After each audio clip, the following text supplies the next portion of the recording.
আসসালামু আলাইকুম সবাইকে। আজ আমরা আম মাখা করবো, কিন্তু আম মাখা করার জন্য প্রথমে তেঁতুল লাগবে। তাই ওদেরকে গাছে তুলে দিলাম তেঁতুল পাড়ার জন্য। অবশেষে গাছ থেকে আমরা এই কটা তেঁতুল পেয়েছি, কিন্তু আম মাখা করার জন্য তো আম লাগবে, তাই আমরা এই গাছ থেকে এই কটা আম পেরেছি। আর এই গাছ থেকে আমরা 5টা আম পেরেছি, আর 2 গাছের আম দিয়ে আমাদের অনেক কয়টা আম হয়েছে। আর এইখানে আমি আম ছিলতেছি, আর ওরা আম মাখা খাওয়ার জন্য বসে আছে।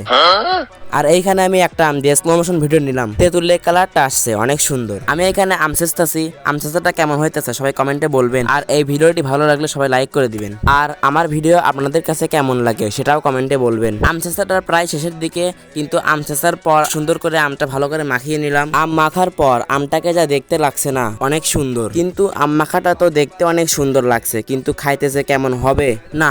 আম মাখাটা অনেক টেস্ট হয়েছে। খাইতে খাইতে ওদের চোখ মুখ দিয়ে পানি বের হয়ে গেছে। কিন্তু কাকাটা আমার খাওয়ার পর যা বলে, কি মজা রে। আমার এই ভিডিওটা যদি সবার ভালো লাগে সবাই আমার চ্যানেলটি সাবস্ক্রাইব করে দিবেন।